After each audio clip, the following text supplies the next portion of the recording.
Salut à tous, cette petite vidéo pour vous parler du rebondissement, du énième rebondissement dans l'affaire Cédric Jubilard. Vous le savez, il y a quelques semaines, on vous disait que tout le dossier était clos, que celui-ci était envoyé pour arriver au procès. Il y avait déjà une date de procès annoncée au début 2025 ou voire même en fin de cette année, mais un rebondissement donc énorme puisqu'on a appris que de nouvelles investigations allaient être menées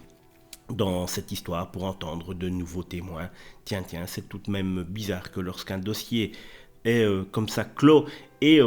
qu'il se dirige vers un procès, qu'on réouvre ce dossier, c'est qu'il y a quand même quelques billes à aller voir. Et c'est pour ça que donc dans ce dossier, on a réouvert les choses. Or, les avocats de Cédric Jubilard, principal suspect dans l'affaire de la disparition du meurtre présumé de sa femme Delphine, ont décidé, eux, de se pourvoir en cassation, moins donc d'une semaine après l'ouverture du supplément d'information pour entendre de nouveaux témoins.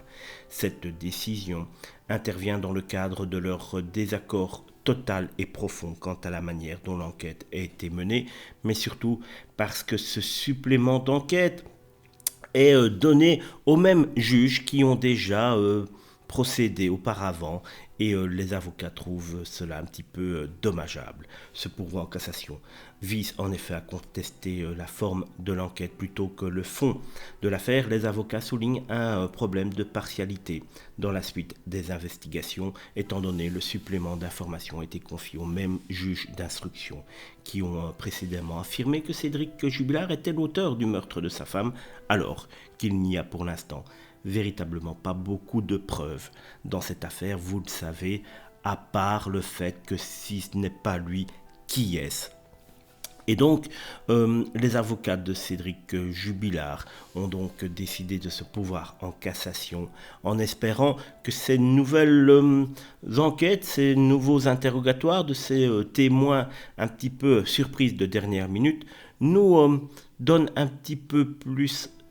d'infos sur ce qui aurait pu arriver cette nuit du 15 au 16 décembre, nuit fatidique où Delphine Jubilard, l'infirmière de Cagnac-les-Mines, a donc disparu sans plus donner de signe de vie, sans plus donner aucune information et disparaissent ainsi sans laisser aucune trace. C'est une histoire assez paradoxale et donc on n'est pas encore prêt d'en voir la fin, malheureusement.